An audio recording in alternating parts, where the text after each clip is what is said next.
Well, welcome everybody to our continuing discussions on Better Together Thursdays for the Christian Church Disciples of Christ of Mid-America. And I am Paul Koch, Regional Minister. And this is such a joy is that since I have the Zoom account, I host, but also that means that I get to make sure I participate in every workshop that we are offering as part of our Regional Assembly and Better Together Thursdays. And I am just incredibly rich. This is such a gold mine of wealth and information, and this will be true especially today with Jan Aerie and Craig Kirby-Grove and Sally Robinson, who will be introducing themselves further but presenting here today. And we've been so blessed that within, I don't know, maybe 3 years ago, Jan, we decided to be very intentional about taking ministry with older adults in our region and in our congregation seriously by providing resources. And what remarkable progress we've had under your leadership, and then Craig's and Sally's as well too. So such a blessing and gift. So thank you for taking an interest in older adult ministry and your congregations, for being present here today. And those who may be watching later, we appreciate you taking the time as well. So I know you didn't come to hear me, so without further ado, I'll let our presenters take it away. So Sally is first to speak, just to briefly introduce yourself. Okay. I'm Sally Robinson. I'm the Director of Columbia Area Older Adult Ministry here in Columbia, Missouri. We go into long-term care retirement communities. That's very limited right now, but in normal circumstances, we've been in about 11 different communities here in Columbia.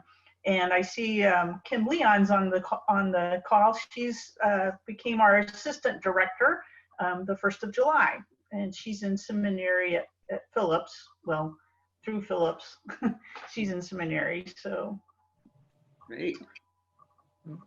And Craig.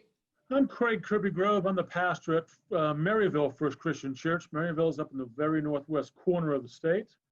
And we've been very blessed this year and next year, hopefully, to be the sponsoring congregation for the MBA grant that funds this ministry in Mid-America. And here at First Christian, we have an older congregation, much like many churches have, I suspect. And so we've been trying to be very intentional the last couple of years of how to do ministry in ways that again are intentional, not just sort of happenstance, or that things just fall by the wayside. So that's my interest, is helping me continue to be intentional as I work with the people here.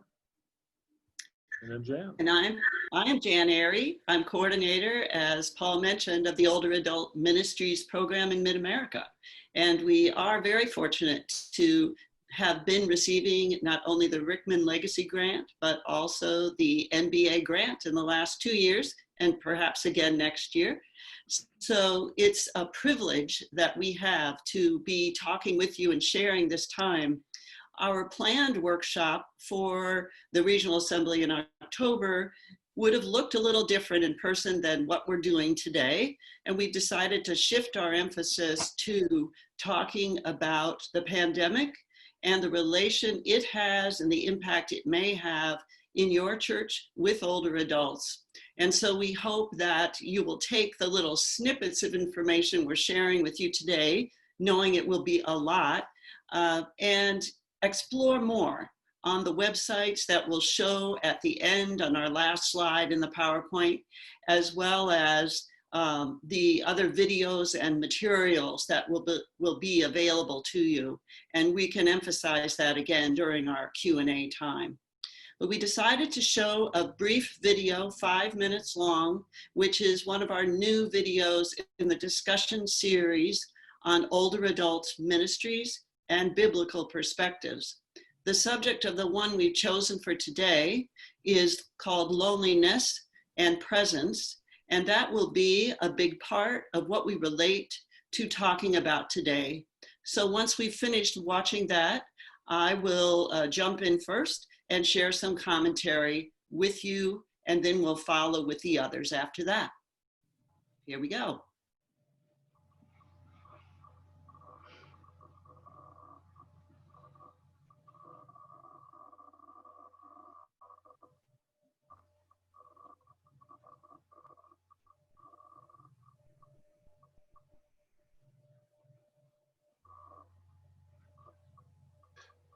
Let me check. Did everybody hear that? The music, the piano? I think there's always an audio thing I have to click. So let me go back and make sure I'm doing it right. There we go.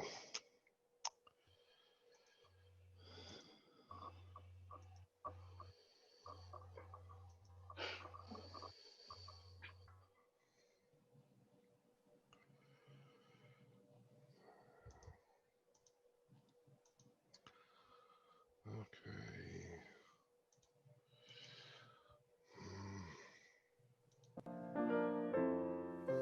Thank you for joining us to learn and explore about older adult ministries. What better time is there than this to be addressing the particular needs, interests, and wishes of our older adults?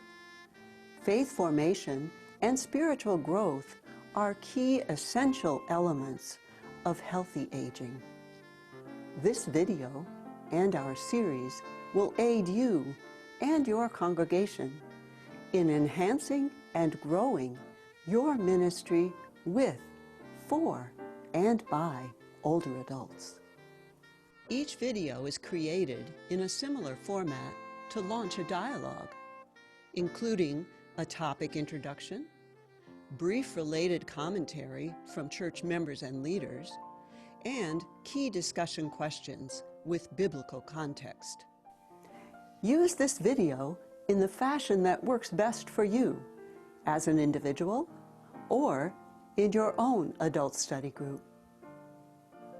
Loneliness seems to come along with old age for many. Losses accumulate, including physical changes, loss of friends, family members, mobility, and energy. An awareness of this loneliness is the first step to mindfully meeting the needs of the lonely. Is there an antidote to loneliness? I believe you really don't need program or personnel or budgets to provide what is most important, and that is companionship, that is camaraderie, that is sharing of wisdom, that is just sitting together in contemplative study, Bible study, or so forth. But the most important gleaning is the relationship building. The number one catalyst is presence, and that is simply being available to build a relationship, to spend time with, to listen. That is pivotal. If you're willing to just simply take the time and be still and listen. Listen to the stories. Listen to the yearnings. Listen to the fears. And all of that will begin to open itself up to you if you have the presence and the willingness to just sit and listen. They are the keepers of the memory of the power of God in our lives. And so a primary way is to create intergenerational opportunities for them to share what they've seen God do in their lifetime. And unless we capture that institutional memory that's held by our elders, then we lose a lot of gifts. We lose a lot of opportunities to not just survive, but to thrive, not only physically, but also spiritually.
Thank you, Paul. I hope that you will go to explore the 5 other videos that have recently been posted on our Older Adult Ministries website, on the Region of Mid-America's website. And we'll give you that web address if you don't have it at the end of our hour. But this particular one, dealing with loneliness, offers congregations or individuals an opportunity to really delve a little deeper, which is what I'm going to do with you now, just briefly on a physical and reality level, whereas Sally and Craig are going to bring to you some specific offerings and ideas from their perspectives. So we already knew before the pandemic ever arrived that the feeling of loneliness and isolation was already an epidemic. Word is used, epidemic, for older adults in our country. Almost half claim that they were feeling alone and isolated and lonely at that point. So we can only imagine how those numbers have now skyrocketed since the pandemic. In fact, there are a number of professionals, including medical doctors, epidemiologists, and sociologists, who are saying very realistically, we do not know whether more older adults will die from the COVID-19 virus or whether more will die from isolation. That is very sobering to us. And in that reality, we can think about our role as individuals, but also then as churches. There will be and already are long-term and profound effects on older adults because of this pandemic, on top of their other issues.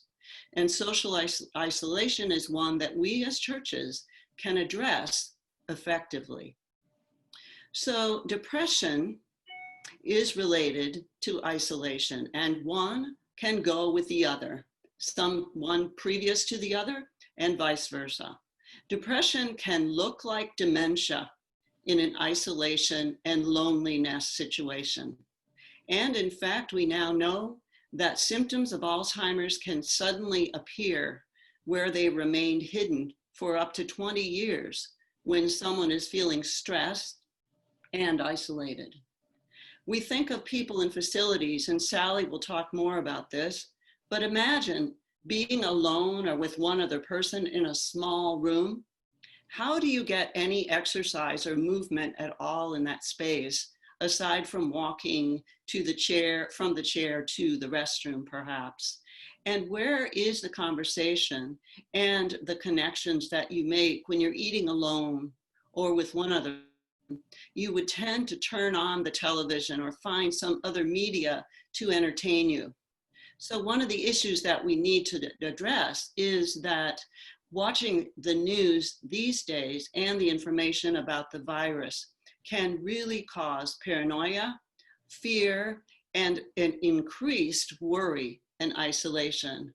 And Paul, would you mind changing to the next slide, please? So as we continue to talk about this, we might learn that we have some questions about how we are, whether we're dependent or independent, and whether we can interrelate with each other in an interdependence kind of facilitation. So the video asks the question, is there an antidote to loneliness? Here is one possible answer. Connection, connection, connection. So it is an antidote to much of what we find we ourselves are struggling with at this pandemic time, and older adults have been struggling with for a very long time. Next slide, please.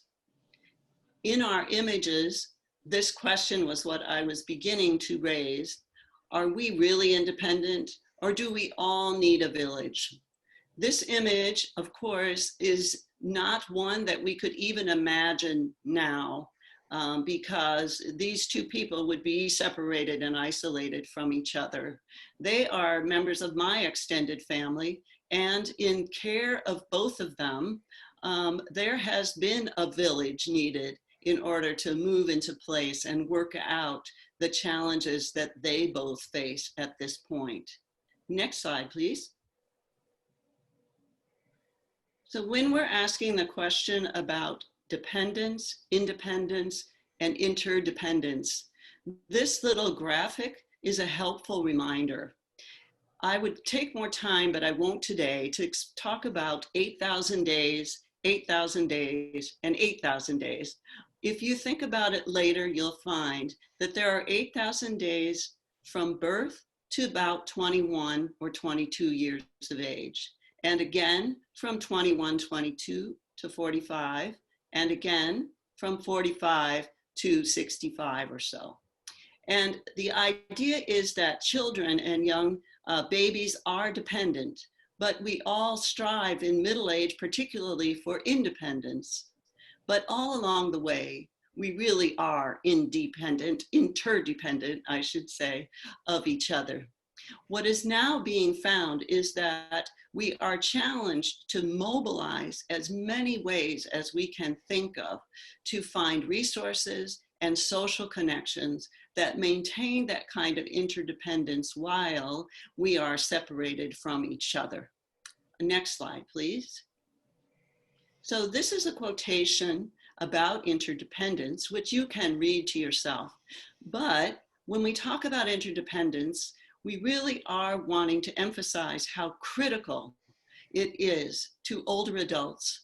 And we should not forget that many older adults and their children are caregivers already to someone in their family and close relations. Caregivers are already stressed, they're already stretched, and now they are finding themselves also very isolated and not sure how to reach out when many of services cannot be provided in person any longer. This population of people is one that our churches may need to think about specifically in addition to our older adults. So what's really important for all of us is to maintain a sense of meaning, of purpose, and involvement in our lives. And even an older adult that is very isolated can still find ways to function with meaning and purpose, but they may need some help and a reminder as to how to do that. Next slide, please. One of the ways that this can happen is to reach out to people and find ways of coping. But this thistle is a purposeful photo to go with this thought, because this is a challenge and it takes a brave and determined reach on our part to grasp the thistle, the challenge of what this time is giving to us. Grasp the Thistle Firmly was actually created in an ad in the 1950s for the Tennessee Gas Company, which is the graphic you see on the right of this slide. But let me just say that AARP is a good resource and helpful right now in finding ways to help maintain those connections. They have offered a voluntary service free of charge to any older adults and others who would like a regular and frequent phone call. This is something that many churches are already doing. AARP is offering to do it too, but then it may be with a stranger, a person that someone in your church membership wouldn't know. But one of the things that AARP has thought about is the fact that many people who are older may not know how to use a computer, may not be able to have a camera that allows them to see on Zoom or Skype or FaceTime. But even one-way screens, one way meaning an older person could see you and your face, is helpful in alleviating loneliness. They're also addressing the hearing loss issue with some help with telex and other phone systems. So it might be worthwhile for you, and we will send a link tomorrow or the next day by email to each of you about AARP and this particular service. And so in moving through the concepts of what else we can do to address older adults in ministry and as an individual within our congregations and communities, I want to ask now whether you'll listen to what Sally Robinson has to say from her perspective in Columbia area. Thank you, Jan. Next slide, Paul. Next one. So this is a graphic, and I think Jan's going to send this out to you tomorrow. Also, that what people need, and I got this years and years ago when I've been doing long-term care ministry as a chaplain for over 20 years now. I started in 1999 at Lenore Retirement Community when NBA still owned it. I was the first full-time chaplain, and so I took a course on it, and this was handed out. And it's something that we all need, but I think as we get older, as Jan was sharing, it becomes even more important for older people. As a chaplain in long-term care, I've always seen myself as an extension of congregations, the ministry there, because I'm there more often than pastors can be there. And I would always I've always let pastors know when one of their members is in the hospital or something's going on with them to come and visit. Next slide. I forgot what my next one is. Next slide, Paul. Whoops. Back.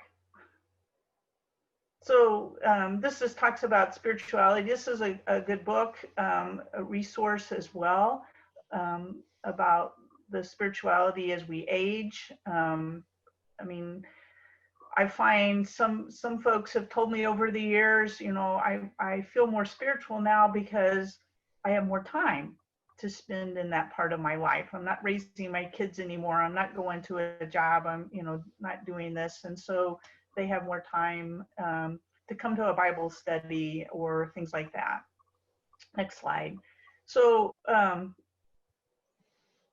one of the things I have done since I've been locked out of places is each first of the week I send a devotion with some prayers, the scripture to all the activity directors of the communities our ministry has been going into, and I've got various feedback from that.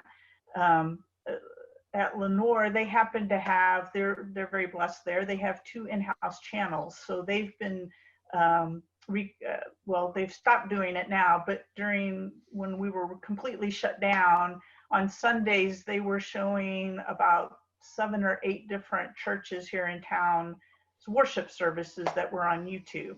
So the residents could literally watch church from 8 o'clock in the morning to 9 o'clock at night.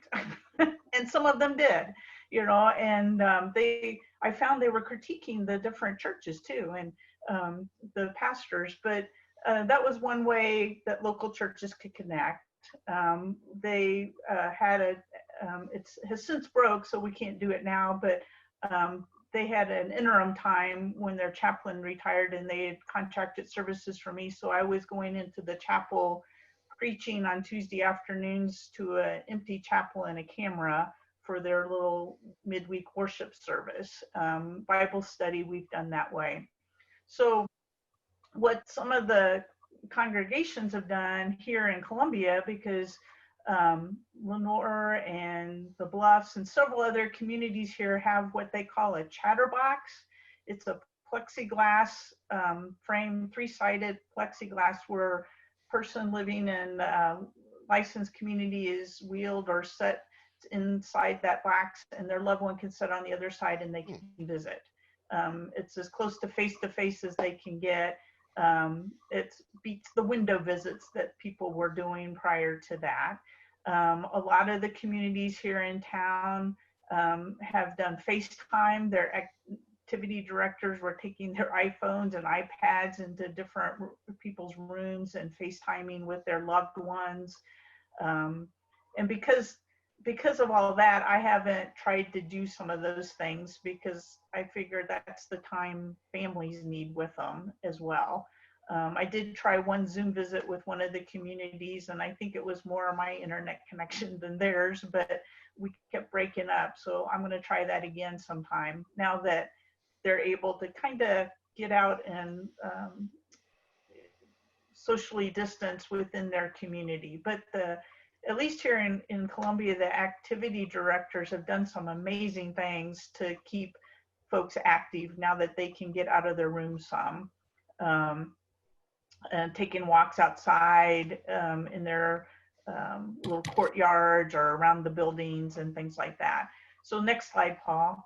I asked some of the local pastors here in town some of what they're doing. Much of this I already knew about. For the folks that are, on the website, they're they're recording their worship services and sending those links out so their church members can do that. Several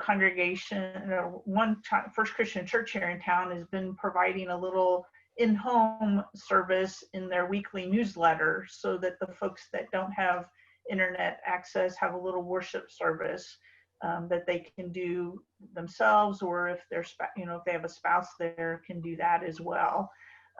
As Jan said, they've been calling, the pastors have called members, but so has elders, deacons. It depends on how the congregation does that, dividing up their church directory and keeping in touch, or sending cards, sending little notes to keep folks in touch. A few congregations are actually mailing out the whole transcript of their worship services. Out at Olivet Christian Church, Hannah Ryan said that at Easter time and Pentecost, she sent out little celebration kits to the congregation, to members or households of the congregation, and with some devotions, and they had some pinwheels and things like that. And she said the members that live at Lenore really enjoyed the bubbles and the pinwheels. And so it touches young people as well as older people. I'm sure you all have thought of doing some of these things. I know a few of the communities here in town, the assisted living and skilled nursing communities, prior to the pandemic, were already streaming some of the local congregations' services on Sunday mornings. There's a couple of churches here in town that stream their worship service online every week, and so they would tap into that, and they continue to do that. Now, of course, they have to come in smaller groups to the around the bigger TV to do that. But right now, at least here in Columbia, it's going to be a long time before any of us are going to be able to get into the licensed communities, because our numbers, COVID cases, are increasing every day, and because the college kids are back and school's starting, and people just are tired of COVID, and they're not, even though we have a mandate, we have to wear masks here in town, a lot of folks aren't, and they're getting together in groups. So I just continue to say, if you want to be able to get with folks, you got to listen to the rules and keep everybody safe. So just, keep thinking outside the box. In the smaller communities, it may be easier to get to your nursing home and stand outside the window and talk to your loved one. One of the places here in town, a friend of mine ended up having to go for some rehab. She broke some ribs and was in the hospital, and went to one of the local rehab centers, and they did a really neat thing. They put the room number big on a 8.5 by 10 sheet paper, the room number on the windows, so that when you walked around the building, you knew which room your loved one was in. You didn't have to keep checking. You just looked for their room number, which I thought was a great idea and very helpful. As far as I know, they're the only one in town that has done that. I know some of the nursing homes have had drive-by parades where family members decorated postcard or poster boards, and they drove through by the building. They brought the residents out. This was after it started warming up back in April and May, and those were great successes. And I keep up with them on Facebook. They all have Facebook pages, and so they've been posting activities they've been doing. In a few communities, Lenore recently had an ice cream truck come, and they went to each of their it's the biggest place here in town, so they were in the independent living. They stopped in front of the healthcare center, and I think the staff came out and got ice cream for their residents and took it into them. They've had some outdoor concerts where they space outside, and so the retirement communities are trying to figure out how to keep their residents active and connected, as well as trying to help congregations here in town do that, and families to stay connected. So I think that was my last slide, Paul. And so I'll turn it over to Craig. Again, good morning, friends.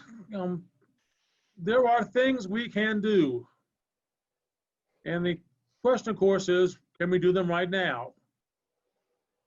It depends where you live at. I think we probably can do things in smaller groups than what we used to think about.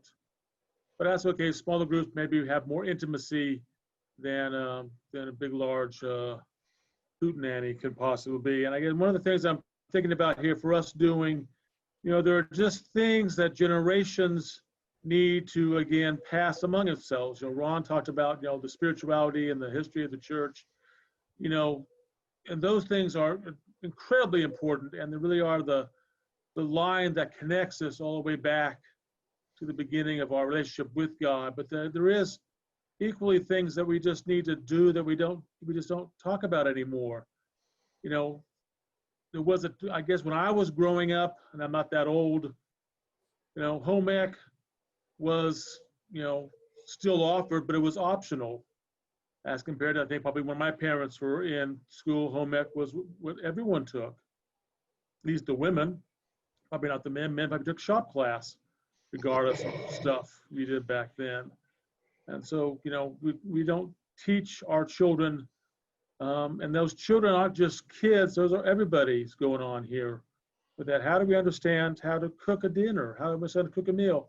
When I was in North Carolina, there was this thing called Operation Veggie Box, and congregations would, have these huge gardens and then harvest the food and take them into shelters and soup kitchens and stuff and give the food away.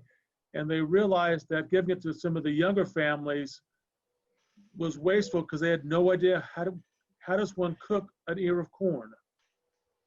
How does one take broccoli and break it down and make a dinner out of it? They took it to the senior centers. They had no problems doing that. They understood how to cook those things and make meals out of those things for themselves.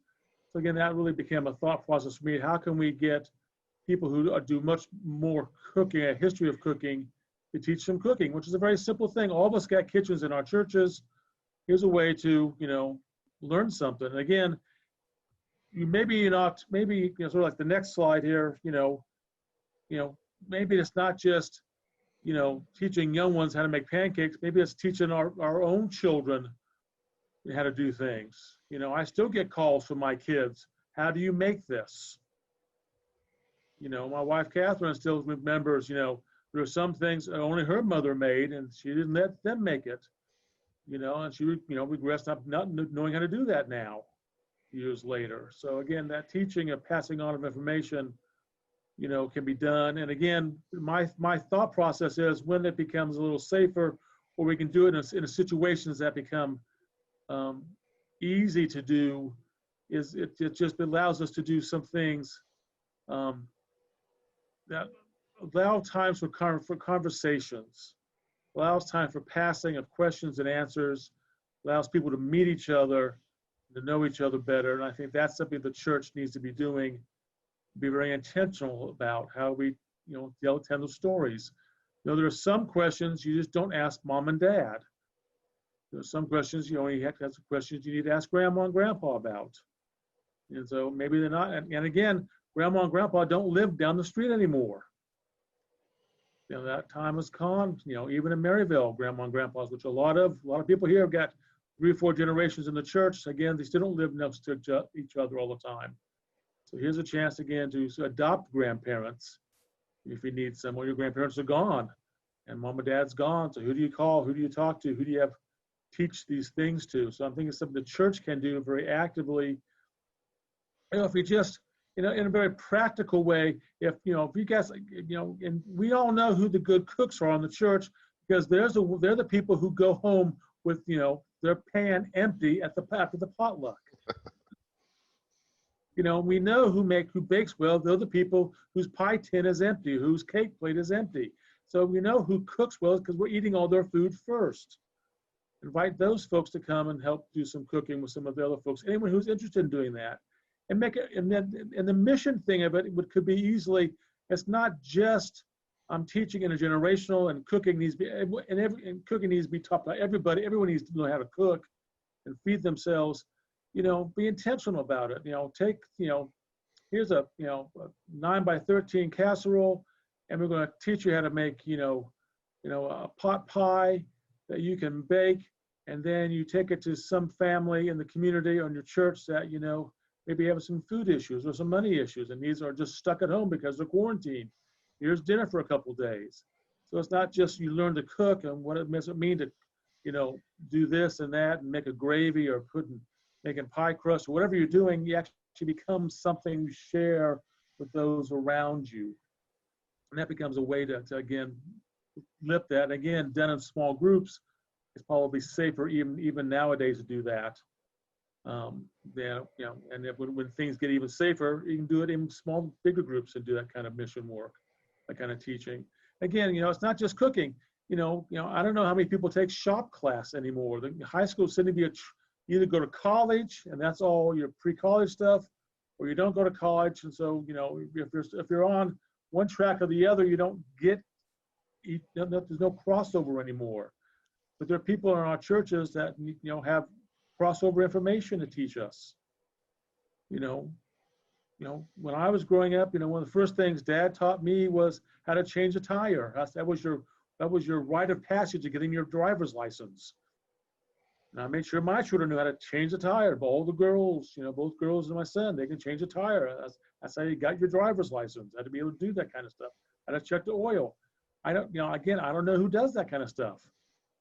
Where service stations do that, or no one does it at all. Here's a chance. We have people who do that kind of things. Teach us how to, we have a light switch on the web, plug it on the wall here. How do I know that's hot or not? And how do I turn it off? I don't understand these things. There are people in our congregation who can teach us basic things like, don't stick your finger here and turn off the switch there and then do this.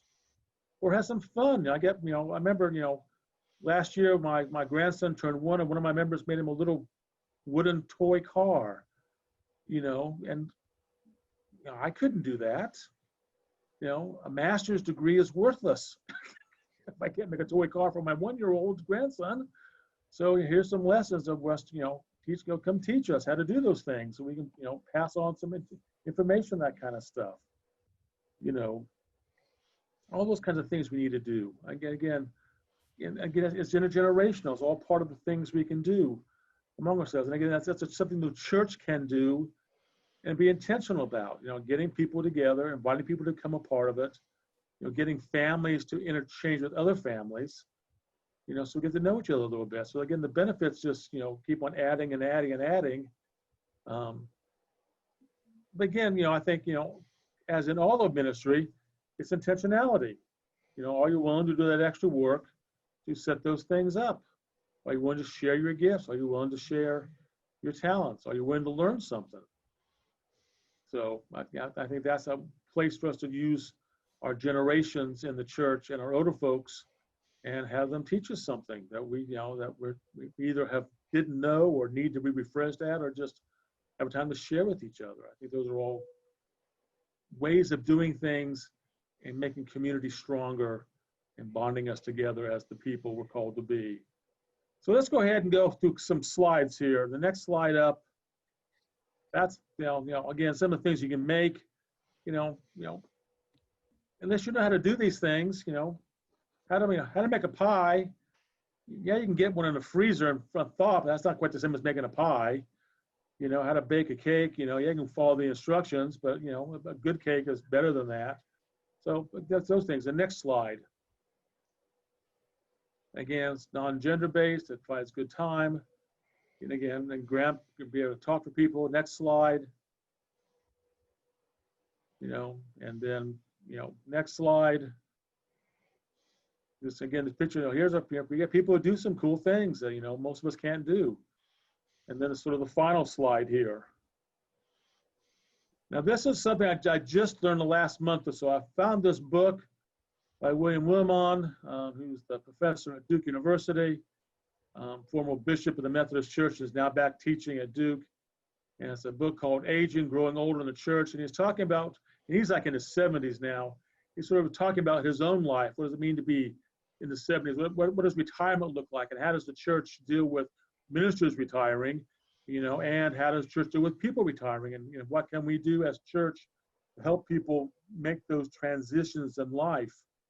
We have baptismal classes for that kind of stuff, and we have pre-marriage classes for those kinds of things. Maybe we even provide childcare classes, but we don't do anything at the end of life. How do we understand how to get old?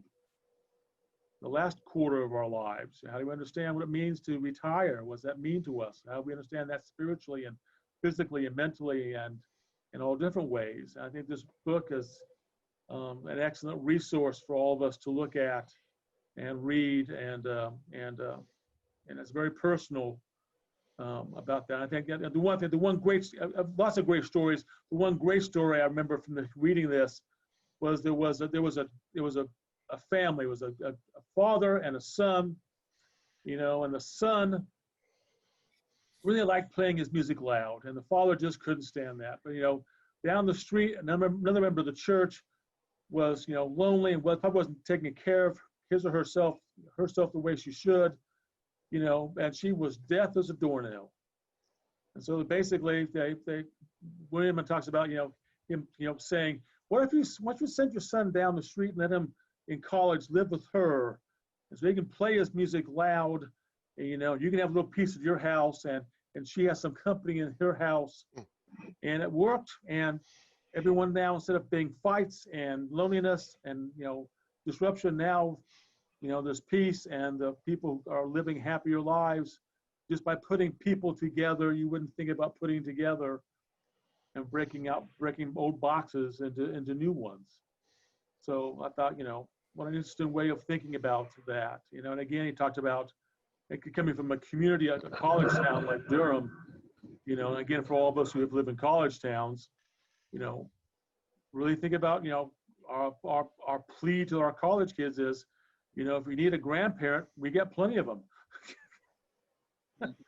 Come to church, and we have got grandparents all around us here who love to have a grandkid, be around, and vice versa. So here's a chance again to mix generations and learn some things from each other and just be helpful to each other. Last thing I need is some 75-year-old trying to change a light bulb when I've got a 19-year-old who's perfectly able to just stand up and reach up and do it themselves. Don't fall off the stool. Let this person do it.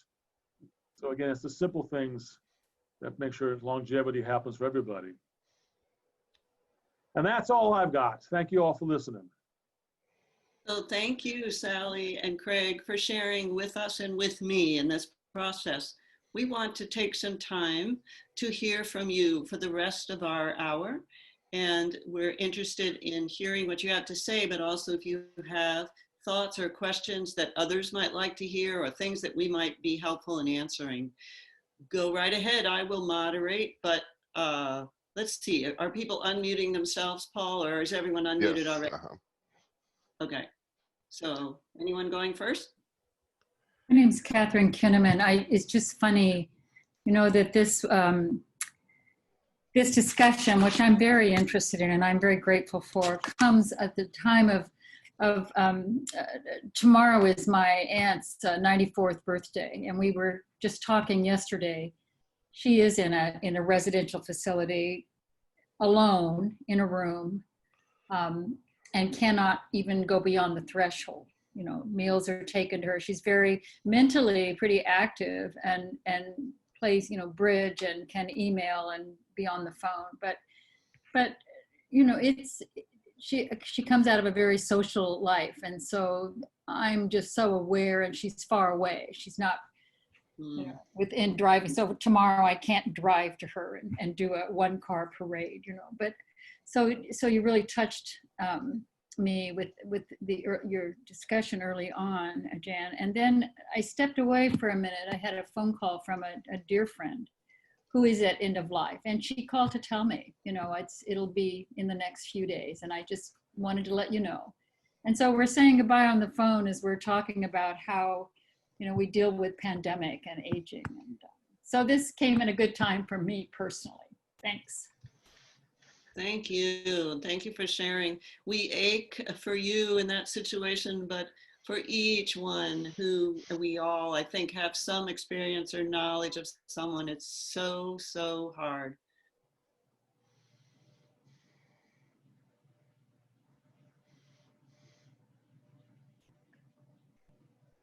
Others.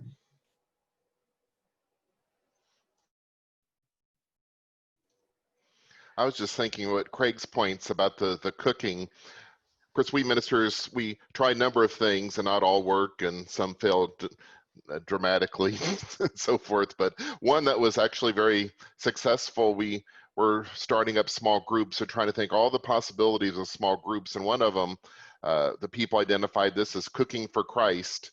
And of course, this is all pre-COVID, but everybody who loved to cook gathered at the church kitchen the same time and made the same thing, you know, lots and lots of casseroles or whatever. Then they were put in the freezer, and then we used those. We had a whole team to bring them to seniors and shut-ins, so they would have a whole meal, like Meals on Wheels, or to those suffering bereavement or hospitalization, that type of thing. And it was so successful, and it was the one thing in the church that everybody liked the most. And it really brought younger and older together, cooking and then the delivery too. So thank you, Craig, for reminding us about that. So. Yes. And another thing I just happened to think about of how congregations have stayed connected with their church members in long-term care is they've had them do phone calling. You know, like if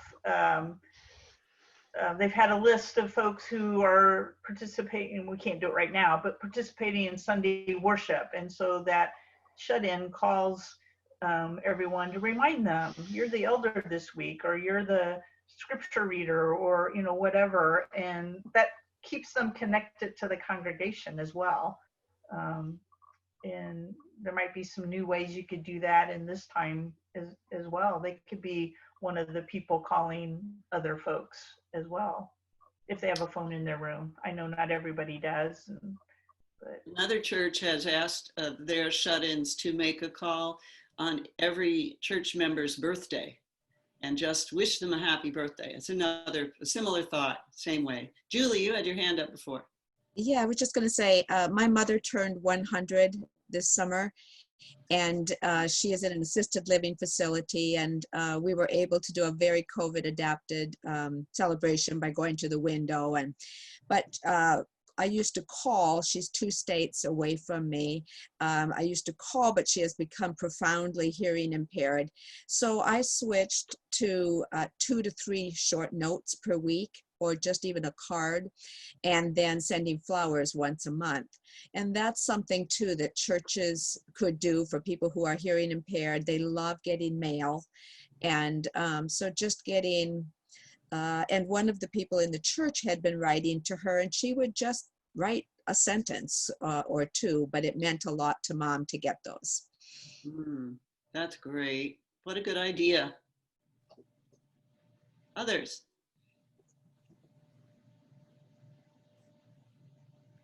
We'll give you a couple minutes more if you need to think of something or to add something to the conversation. We want, Doug, I see you had a thought. I'm grateful for these ideas, particularly the note writing, which is something I like to practice. I hadn't thought of trying to encourage others to do it as well, so I will think about that. These suggestions you're making about using simple technology, very old technology that's hard to break, are helping me from offering just a counsel of despair here. But I have been struck during the pandemic as we all reached out for ways to practice that universal antidote to connection, and we turned to technical tools, information technology tools. A lot of us have been struck by the unequal access to tools, and reminded of the Marxist critique at the beginning of the Industrial Revolution that power really belongs to those who own the tools. So I've been scratching my head over that as I watch a number of our older adults struggle with that and with their unequal access to tools. It's almost a constant refrain from them, I hear, and a nearly universal frustration that they have, that the rest of the world is Zooming and practicing the other variants of Zoom, or just using smartphones, and they struggle with that. Yeah, yeah. Such an important point. And it, again, it's something that we have not been able to hurdle over effectively, especially for older adults.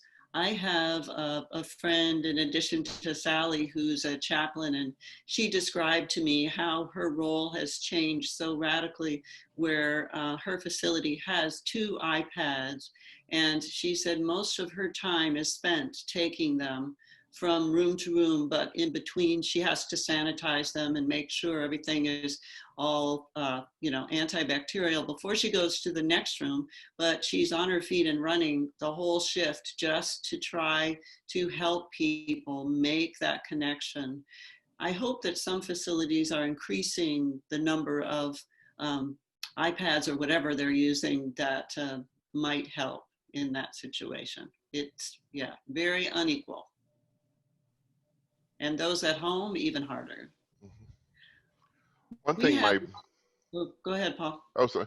One thing my brother and sister-in-law discovered when my mom was ill is that, and I had no idea these existed, but remember the old digital picture frames you had where you had photos go through? They also have ones where people can call in on that. So it's like an iPhone, but it's a lot easier for them to use. They can't call out themselves, but it's something new, brand new. So you can have photos going on constantly of family, and it's easy for people to upload photos from their phone to this device. It's all an app driven, and then they call in, and she liked that. So. That's good to know. One of the issues we have here is, it costs money to have the internet. Yeah. It costs money to have a smartphone and have a 4G or 5G uplink with those things. When I got members who are, are doing well just to live, let alone to have, what I would call just the basics, is extravagances to them, and to have one, and for the longest time, we mailed out the bulletins and the sermon and all the prayers until we came back live. And fortunately, that person could come live, but not everyone can. So we still or at least email out everything just in case. We're on Facebook every Sunday. Not everyone likes to be on Facebook, and I can't blame them for that either, by the way. There's those, as a church, we don't have infinite resources to be on several platforms and bear the cost of that either. Right. So it really becomes an interesting thing with the church is going to have to make some decisions here.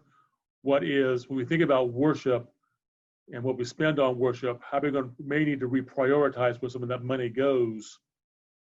So as we move all forward, we contact more people who aren't going to be in the building anymore. So that becomes it becomes a bigger question of the community. How do we understand our stewardship, and what does that mean to us, to make sure everyone has access to the worship that those of us who are able or feel safe enough to come to worship can do live. That is indeed our challenge. And as a final statement, Craig, thank you. And I would just footnote that by saying perhaps our role as congregations and as individuals is to look for what's positive, to make sure that we share what's positive, and to share accurate information. And we can do that with everyone that we meet, but particularly with our older adults. It's an important aspect to lift up and find what's positive. Sometimes that's very hard to do, especially as a frail elderly person who's isolated. We have one final slide to show you, Paul. I wonder if you'd mind that it includes the websites to our 3 affiliated faith organizations. You can find more resources on each of those sites, and we will send to you an email tomorrow, hopefully, that will show or will offer some specific links as well as some attached resources, as Sally mentioned, and some others. So we want to thank you all so very, very much. You can be in touch with all 3 of us through any of these websites or through the email that you will see. Our email addresses will be included once we send that to you. So that would be my closing. I'm assuming, Paul, you may want to make a statement to close us too. Yeah, just thank you to everybody being on board. And if you have other church leaders, hopefully today or tomorrow we'll be able to put this on our older adult webpage that we referred to, so you can share that as well. And we saw one of the videos, and I was able to watch all 5, and each is marvelous. So you have an online discussion, a study group that you could share, reflecting on the questions, ready-made for older adults. But I think Jan put, I don't know, I didn't count them, but 30 to 40 different links of resources on there to find. So you could go all day exploring those. So thank you very much, Jan and Sally and Craig, for sharing your wisdom here today. I really appreciate it. You're welcome. Thank you. Goodbye. And thanks to the NBA, who our partners in ministry. That's why Easter offering is so important to make sure our general ministries can thrive, because NBA honors who they cared for when we had all the facilities, and it was older adult homes and facilities, along with children's facilities. So they have grants now to help congregations and regions further those ministries as part of that heritage without all the brick and mortar. So thank you, everybody. And I think I'll close this in prayer. Oh, gracious God, we are so grateful, and we value all the saints who are with us, but especially those who truly have earned the right to be looked up to in our congregations and in our families and in our communities. So we are thankful for the wisdom that they can still impart, and we're thankful for the younger, eager ears to listen to the stories, which we hope do not leave with them. Let us continue the tradition, and we're grateful indeed for the older adults in Scripture who made sure that the story was told to their children, so the faith remains with us through all these millennia and today. In Jesus' name we pray. Amen. Amen. Amen. Thank you very much. See y'all later. Bye. Bye-bye.